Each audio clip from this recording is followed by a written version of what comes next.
Travel Writers Academy, I have Max Hartshorne with me from Go Nomad with a special tip just for you. He is going to talk about what makes a writer stand out when they submit an article to his website. Well, that's a good question, and there is a way to stand out. And I'll tell you, when Alex asked me this question, I had to think about it for a minute. But I remember something I told before, which I think is a good little piece of advice. So, if you think about an editor, think about the editor's got an email box, and it's bursting and it's full.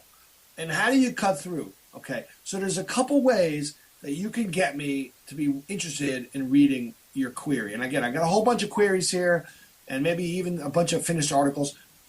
Put a photo in the query. Like, in other words, put a little photo in there that shows me one of the photos that you've taken for the trip. Because there's hardly ever a photo in the query. There's always just a bunch of gray words. And don't make it more than one page, please.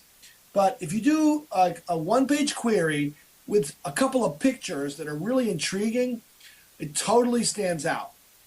If you put your picture in your signature, it stands out. It makes me recognize you as a person instead of just words.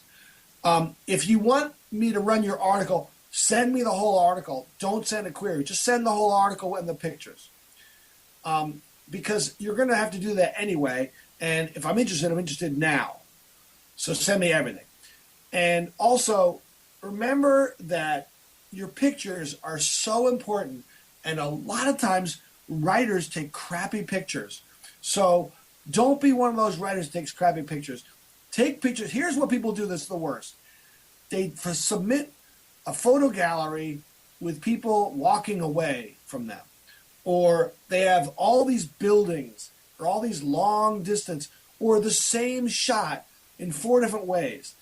I want to have like 20 or 30 pictures which are really popping. And the way they pop on the website is to have close-ups, to have people, not pose people, but people doing things.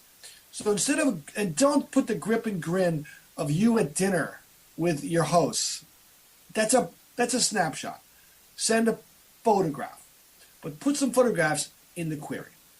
That's what I would do. One quick question. Do you want them to do this as attachments or all within the email itself? Just put it right in the email. Okay. It's easier to just pop it right in the email. One of the things we also insist upon, and if you can look at Go Nomad Writers Guidelines are easy to find on our site. We always want people to create a photo gallery. And so instead of sending us loose JPEGs, they basically upload everything to Google Plus and they send us the link. But in terms of that query, you can put a small little picture right in the email. And that definitely gets people's attention. And that's what you want to do when you got a guy like me who's got so many emails and so many people trying to call him. An email. I think that the email that has a little photograph in it, it stands out. And what is the best link for your guidelines? Just go to Go Nomad and then look for Writer's Guidelines. It's one of the drop downs at the top menu. Awesome. Okay.